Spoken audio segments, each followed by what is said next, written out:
Selanjutnya Pak, wa yauma nahsyuruhum, wa yauma dan besok di hari kiamat, nahsyuruhum, kami Allah Subhanahu wa taala akan mengumpulkan mereka orang-orang kafir itu jami'an semuanya. Dan di mahsyar itu kan memang seluruh manusia akan dikumpulkan di sana Pak. Yang kafir, yang beriman semuanya dikumpulkan. Makanya dalam surat Kahfi ayat 47 Allah berfirman, wa yauma nusayyirul jibala wa taral arda barizah wa hasyarnahum falam nughadir minhum ahada. Al-Kahfi ayat 47. Besok di hari kiamat, di antara proses besok di hari kiamat yang menakutkan adalah Allah Subhanahu wa taala menjadikan gunung itu berjalan seperti kapas atau seperti kapuk yang ditiup, berjalan di udara. Dan kami Allah Subhanahu wa taala menjadikan bumi ini barizah, rata. Bumi jadi rata, Pak. Jadi gunung beterbangan, kemudian laut airnya menguap dan keluar api, gitu Pak. Kemudian Allah mengguncangkan bumi itu untuk dijadikan rata oleh Allah Subhanahu wa taala.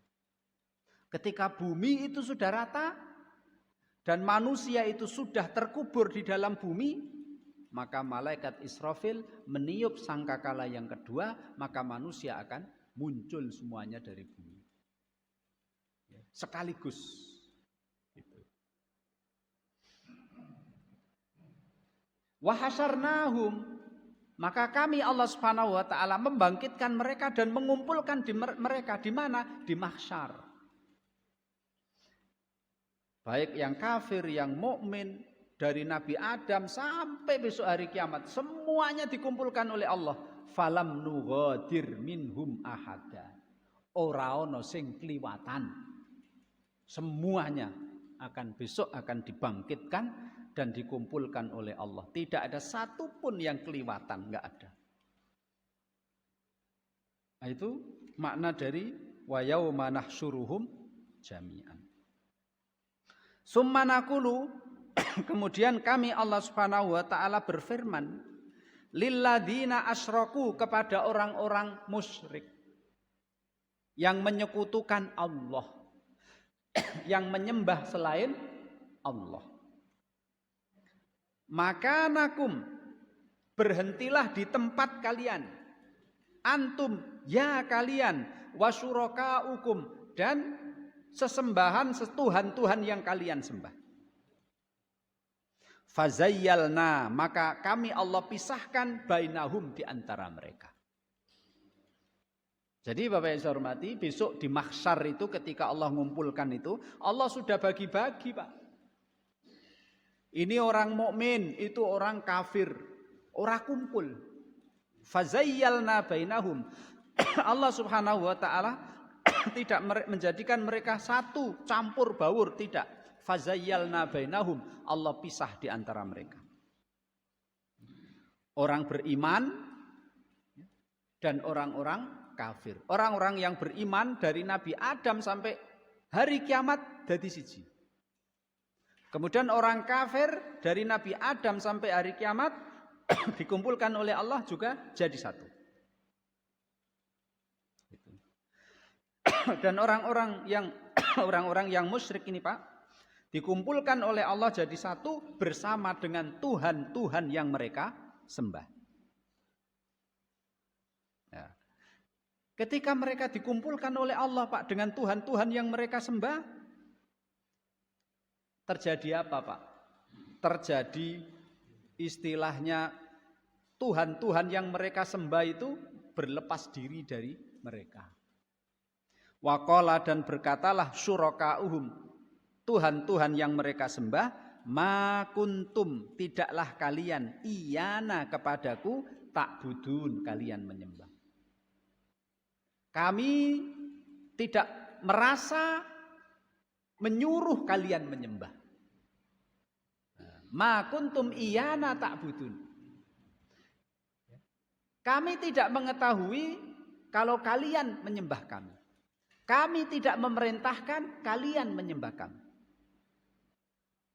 Nah, maka sesembahan atau Tuhan-Tuhan yang mereka sembah selain Allah itu Pak, itu kan terbagi jadi dua Pak. Ada yang berakal, ada yang tidak berakal. Gitu Pak ya. Yang tidak berakal contohnya apa?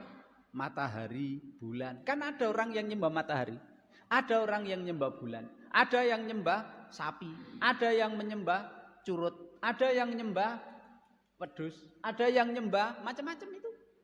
Besok akan dikumpulkan Pak di sana. Dan Tuhan-Tuhan yang mereka sembah itu Pak, yang tidak berakal itu akan ditakdirkan oleh Allah dibuat bisa ngomong. Dan mereka Tuhan-Tuhan yang dulunya di dunia ketika mereka sembah tidak berakal, ora iso ngomong, besok dijadikan oleh Allah iso ngomong, dan mereka akan bicara kepada orang-orang yang menyembah mereka. Mereka akan mengatakan, kami ma kuntum iyana ta'budu. Sebetulnya kami tidak pernah memerintahkan kalian untuk menyembah kami.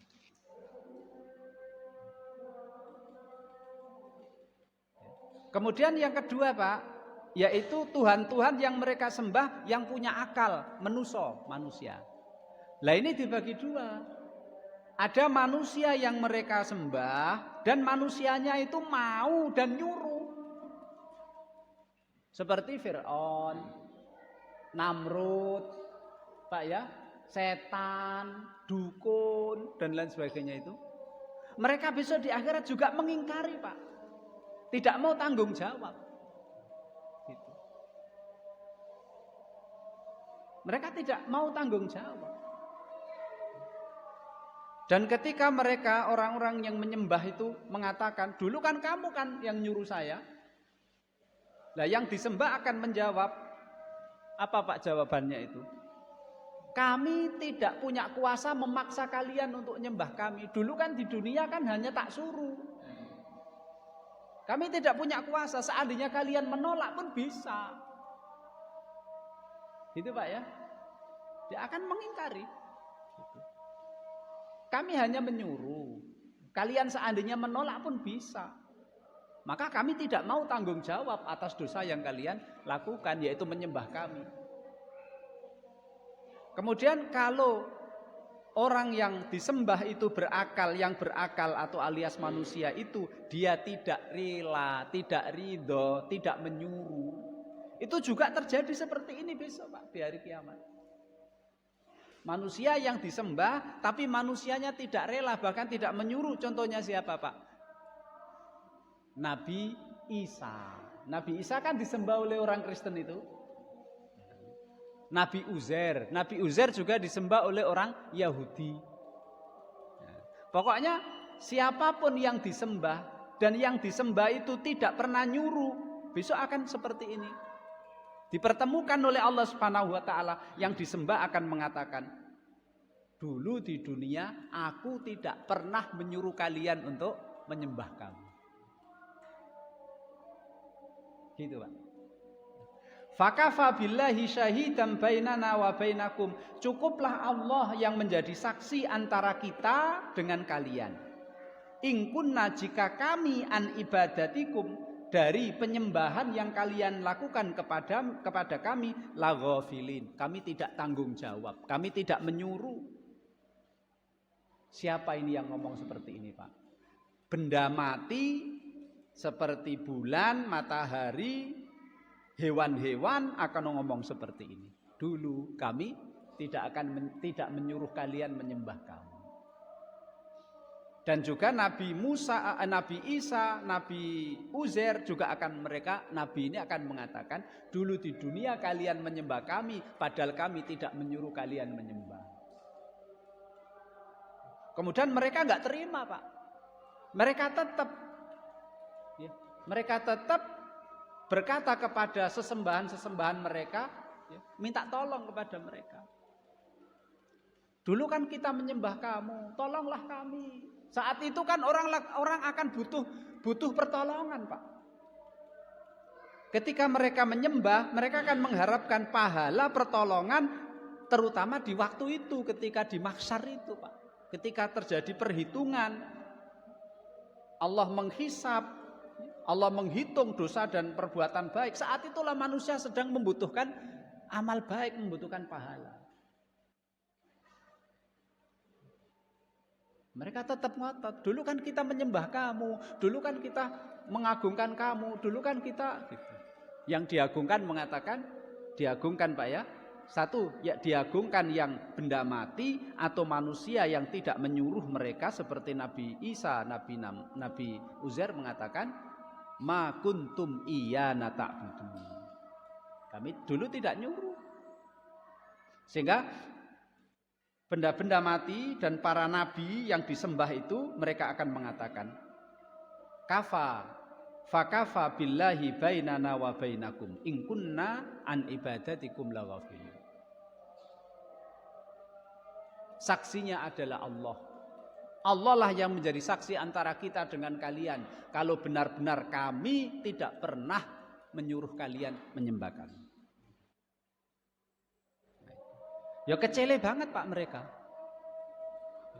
Mereka kecele banget.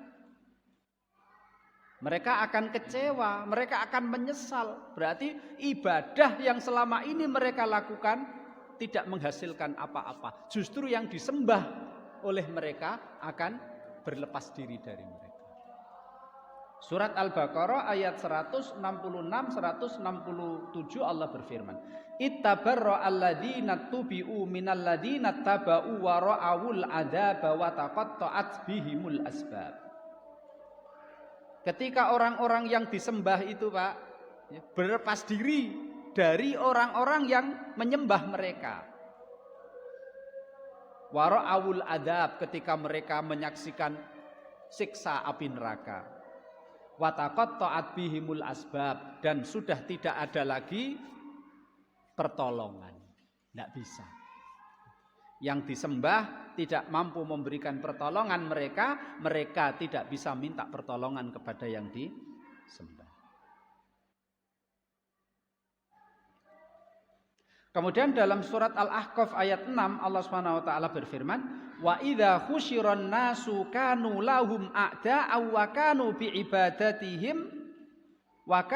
ibadatihim kafirin.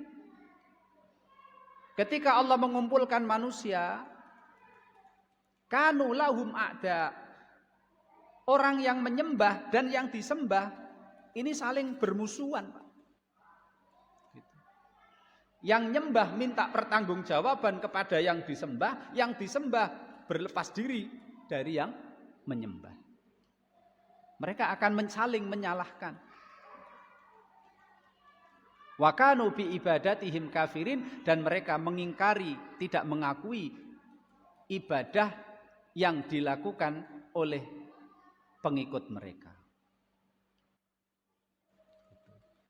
Hunalika, di sanalah, di hari kiamat sanalah, tablu, akan merasakan kullu nafsin, setiap jiwa, ma aslafat, apa yang mereka lakukan di dunia. Kalau yang mereka lakukan adalah iman dan amal soleh, maka Allah akan memberikan rahmat kasih sayang kepadanya, dan mereka akan mendapatkan pertolongan syafaat dari nabi, dari umat Islam, dari malaikat, dari Al-Quran, dari puasa Al-Quran kan dapat memberi syafaat besok dari kiamat. Tapi yang kalau diamalkan itu ingkar, kafir, tidak mau beriman, banyak maksiat, ya sudah. Hunalika tablu kullu nafsim ma aslafat. Dia akan merasakan apa yang dia lakukan di dunia. Makanya Pak, yang kekal itu kan amal Pak ya. Yang kekal itu amal. Kalau fisik kita ini, nah nanti kalau sudah tua wis mati dikubur hilang Pak ya. Tapi yang abadi kekal adalah amal. Amal baik ya kekal, amal buruk ya kekal. Makanya Pak, malaikat waruddu dan manusia semuanya akan dikembalikan ilallahi kepada Allah maulahumul haq, pelindung mereka yang sebenarnya. Wadalla anhum dan musnahlah, hilanglah, tidak bergunalah makanu yaftarun, ya, ibadah-ibadah yang dilakukan oleh orang-orang musyrik. Ada yang nyembah berhala, nyembah api, nyembah Yesus, nyembah Uzair, nyembah patung, nyembah hewan, nyembah apa? Wadalla anhum makanu yaftarun, tidak ada gunanya. Makanya Allah mengatakan wa qadimna ila ma amilu min amalin faja'alnahu haba'am mansura. Amalannya orang kafir dijadikan oleh Allah haba'am mansura. Kemudian Allah SWT berfirman, la in asyrakta la yahbatanna amaluka. Jadi perbuatannya orang yang tidak Islam, orang yang musyrik, la yahbatanna amaluka. Semuanya gugur, tidak ada gunanya besok di akhirat. Padahal di akhirat adalah waktu yang sangat manusia membutuhkan amal perbuatan ibadah agar mereka dimasukkan oleh Allah ke dalam surga. Tapi ibadah mereka yang mereka lakukan di dunia tidak ada gunanya. Makanya wajar saja mereka matanya terbelalak. Kemudian ketika neraka didekatkan, mereka ngelirik-ngelirik, tidak berani melihat neraka dengan sepenuh pandangan karena mereka takut, dan muka mereka akan menghitam dikarenakan takut. Wa afidatuhum hawa, dan hati mereka kosong, tidak ada harapan, hampa. Nah, itulah Bapak Ibu hormati, semoga Allah Subhanahu wa taala memberikan kita istiqomah wala tamutunna illa wa antum muslimun. Semoga tetap iman Islam ketika ajal menjemput, tetap istiqomah, tetap iman, tetap Islam. Sebab kalau imannya hilang, Islamnya hilang, naudzubillahi min dzalik. Subhanakallahumma wa bihamdika asyhadu an la ilaha illa anta astaghfiruka wa atubu ilaik. Assalamualaikum warahmatullahi wabarakatuh.